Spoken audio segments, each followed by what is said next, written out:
Joining me now to break this down further is retired NYPD inspector and Fox News contributor Paul Mauro. Great to see you in studio, Paul. This is pretty shocking.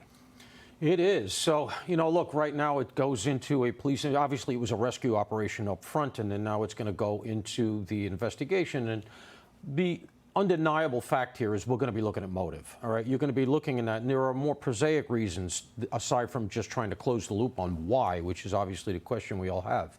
But you want to find out, is he part of a group? Is he acting on the behalf of somebody else? Are there other pieces out there? The safety issue extends beyond the initial event.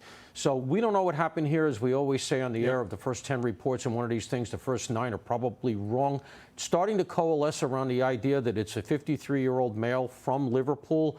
Then you have to say to yourself, does Liverpool PD know him, or does Scotland Yard know him? Does Special Branch know him? Do any of the people who do the kind of terrorism stuff know him?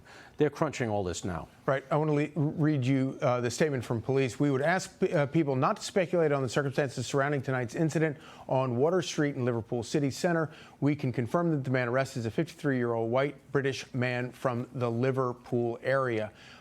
There's no way this was not intentional, by the way. No, they seem to be coming out and saying that essentially it was purposeful, And inevitably, one of the things... And the video suggests. And the video does. He steers into the crowd, et cetera. So, look, you're going to be looking at all those things, but what they're also going to have to look at here is the security of the event, right? And nobody's blaming the authorities here, but we're going to have to look at, it's a 10-mile route. That's a long route to secure. That's number one. Maybe impossible to secure. Number two, my understanding is this was part of the parade route.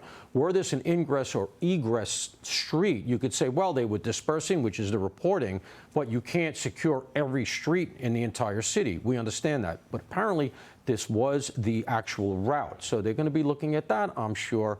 And look, as I said, they're going to be going down the route of why did he do this? They're going to be looking at his comms. They're going to get his phone. They're going to do all the stuff we talk about in these investigations. And all we can say is we hope that there are no fatalities, because it looked pretty brutal. How do you secure a 10-mile parade route? Very, very tough. So I go back to what you and I were talking about, the Saipullah Saipov event here in New York City, right? We had the Halloween parade, and the NYPD had to secure that event, which happens every year. And it got to the point when the planning was being done, we didn't have enough vehicles, and we just put cement trucks, call sanitation, get whatever we can, and secure the route. As a result, when Saipov did what he did, he came in from New Jersey. This is 2017. He sees the route. It's blocked, and he had to call an audible. Now, unfortunately and tragically, he then turned around.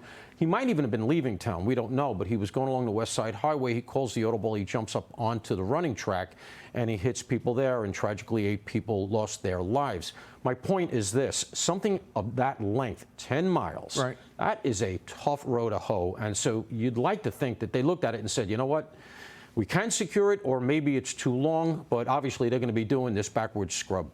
What are you supposed to do in a situation like this if you're a pedestrian and something like this happens, and it's not secured, or it is secured and the lunatic gets around the security measures? What do you do?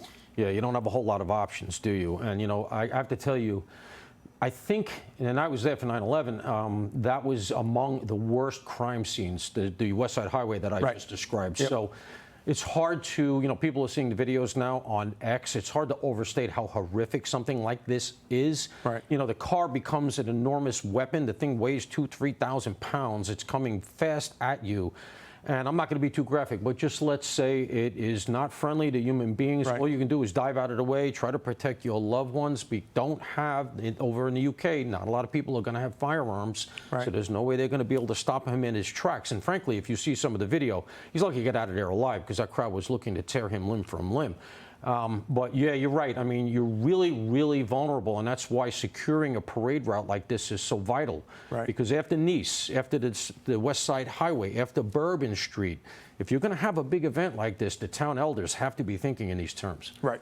Paul Mauro, thank you as always. Thank you. Hey, Sean Hannity here. Hey, click here to subscribe to Fox News YouTube page and catch our hottest interviews and most compelling analysis. You will not get it anywhere else.